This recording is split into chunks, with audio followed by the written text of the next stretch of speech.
मय्यनन्येन भावेन भक्तिं कुर्वन्ति ये मत्कृते दत्त कर्माणि स्वजन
सुहृदः सर्वदेहिनां।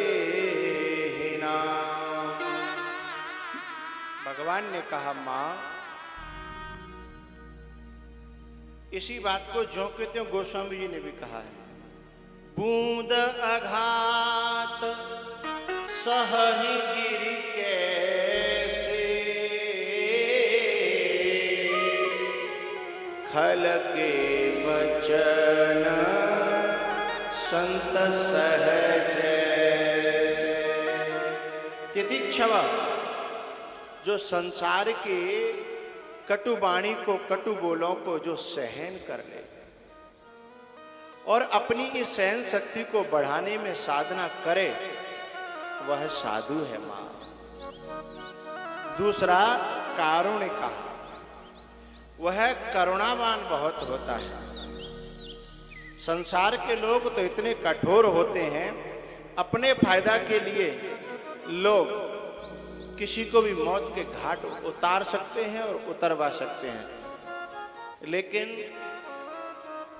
साधु के तो चरणों से चींटी भी मर जाए तो उसे बड़ा कष्ट होता है। सुहृदः सर्वदेहिनां, वह हमेशा यह चाहते हैं कि जगत का कल्याण हो।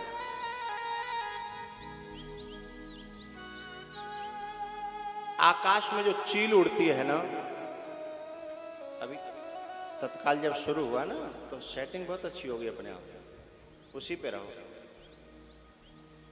चील उड़ती है, गीध, तो वह एक ही इच्छा रखता है, नहीं, वह एक ही इच्छा रखता है कि पशु मरे। डॉक्टर क्या इच्छा रखता है?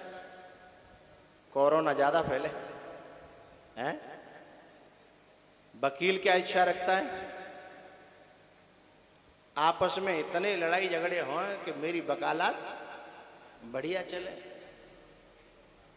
ये सुबह सुबह अगरबत्ती भी लगाते हैं वकील, डॉक्टर, तो समाज में अशांति मांगते हैं, क्योंकि समाज की अशांति ही इनकी इनकम है।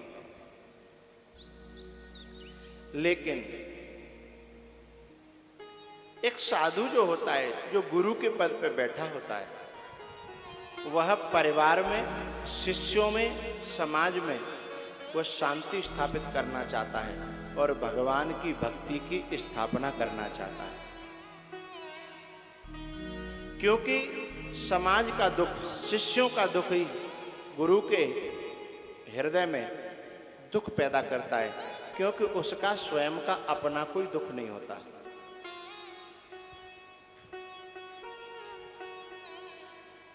तो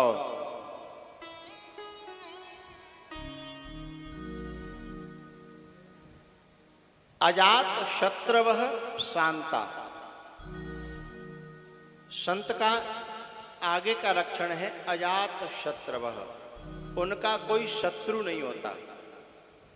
तो बोले शत्रु तो देखे जाते हैं, बोले उनके दिल में किसी से शत्रुता नहीं होती, हाँ समाज उनके शत्रु बन जाते हैं। जैसे धर्मराज युधिष्ठिर, उनका दुर्योधन से बैर नहीं है, लेकिन दुर्योधन स्वयं बैर ठाने हुए है।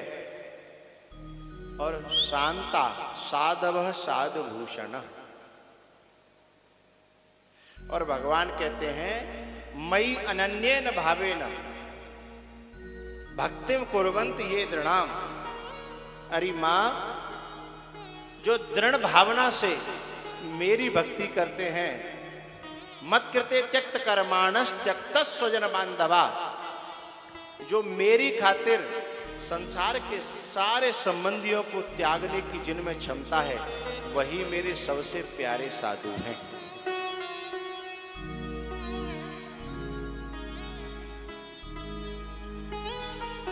आगे का लक्षण कहा मदाश्रयः कथामृष्टाः शृण्वन्ति कथयन्ति च। मेरा आश्रय लेकर के जिए और मेरी मीठी मीठी कथाएं, मदाश्रया कथा मृष्टा, मीठी मीठी कथाएं, शृण्वन्ति कथयन्ति च, या तो सुने या फिर कहे। इन दोनों में से एक तो उसका व्यसन जरूर होगा।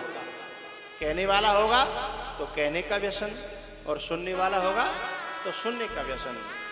कथयंत शृण्वन्ति कथयन्ति च, और भगवान कहते हैं जो ऐसा मेरा भक्त होगा, यमराज को उससे छूने के लिए पहले मुझसे परमिशन लेनी पड़ेगी। क्यों? क्योंकि जैसे कभी कुत्ता के गले में पट्टा बंधे हुए, उस पर लठिया मारने से पहले उसे सोचना पड़ेगा कि ये किसका कुत्ता है, क्योंकि पट्टा ये साबित करता है कि ये किसी न किसी का पालतू है। ऐसे ही हमारे यहाँ जैसे कलावा बांध के रखते हैं, हम तिलक लगा के रखते हैं, गले में माला और जनेऊ, हाथ में झोली, ये सब क्या है? हम किसी के पालतू हैं, इस बात की पहचान है। तो इसलिए यमराज को हमसे हाथ लगाने के लिए पहले 100 बार सोचना पड़ेगा। जो पालतू नहीं होते वो होते हैं फालतू, हैं? और फालतू पे तो कोई मार जाए चाहते, और रोड पे कुत्ता मरी जाए फालतू। यदि हम फालतू हैं तो हमारी जिम्मेदारी परमात्मा पर नहीं है, और यदि हम पालतू हैं तो भगवान कहते हैं कि मेरा जो भक्त है मुझे अपने प्राणों से भी ज्यादा प्यारा रहता है, और उस पर हाथ डालने के लिए 100 बार सोचना पड़ेगा संसारी व्यक्तियों को।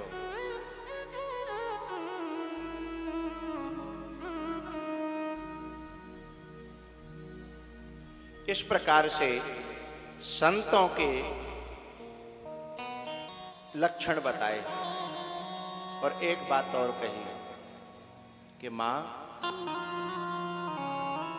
मेरे गुणों को कोई श्रवण करे, मेरी कथा को कोई श्रवण करे, उसे फिर और कोई साधना करने की जरूरत नहीं है। बोले क्यों? मद्गुण श्रुति मात्रेण मयि सर्वगुहाशये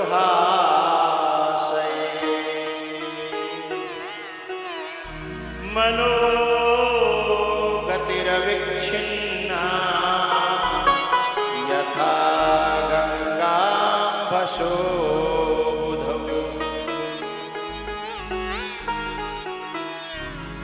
मेरे केवल गुणों का श्रवण करे तो जो गुण है ना वे मेरे, वो गुण मेरे नहीं है, मैं ही हूं। गुणों के रूप में मैं ही हूं। और जब कानों के अंदर होके हृदय में जाते हैं तो उन शब्दों के रूप में मैं ही उसके हृदय में अंदर जाता हूं। प्रविष्टः कर्णरंध्रेण स्वानां भावशरो। प्रविष्ट कर्णरंध्रेण। और इसी बात को तुलसी बाबा ने अपनी रामायण में वाल्मीकि जी के माध्यम से राम जी को जो 14 स्थान बताए कि यहां रहो यहां रहो, उसमें कहा है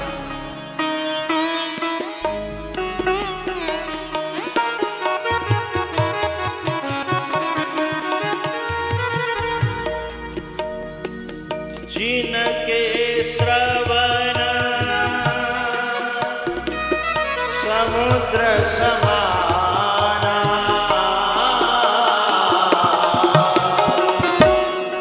कथा तुम्हारी सुभग सरिनाना।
उनके हृदय आपके अपने प्यारे घर हैं, सुंदर घर हैं। किनके हृदय? जिनके श्रवण समुद्र समाना, कथा तुम्हारी सुभग सरिनाना।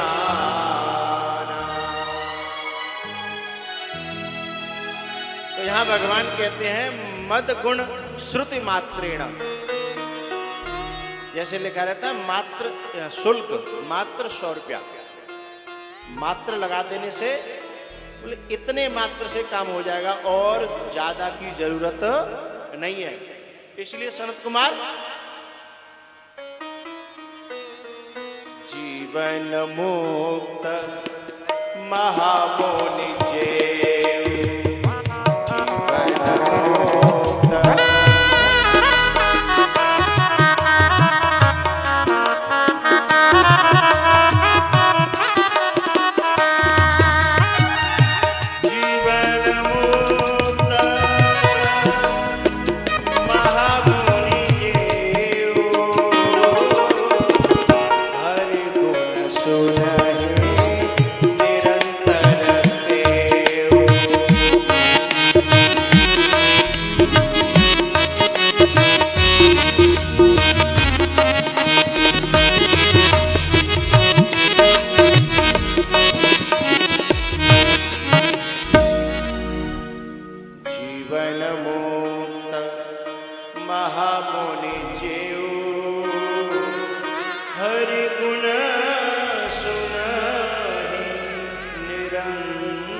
शब्द है ना कथा का, यह चित्त में जाता है तो वो शब्द नहीं है, वह शब्द ही परमात्मा का स्वरूप है। इसलिए कहा मद्गुण श्रुति मात्रेण मयि सर्व गुहा।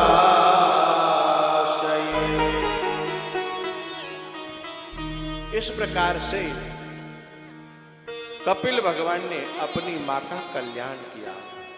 ममता और मोह का अंत हुआ और अपने स्वरूप में स्थित होकर के देवहूति वहीं एक धारा बन करके बह गई। पिघल गया शरीर और धारा बन गई। सच बात तो यही है, कथा से पहले मन पिघलता है, उसके बाद हृदय पिघलता है, और यदि स्थिति ज्यादा बढ़ जाए तो फिर आंखें पिघलती हैं। कल हम शाम को सुन रहे थे ना स्वामी जी से भरत जी की स्थिति कि बारक यानी एक बार के नाम लेने से, वो बता रहे थे ना कि कागज में राम का नाम लिखा था तो पार हो रहा था, और जैसे उसने देखा और वहीं वो डूबने लगा।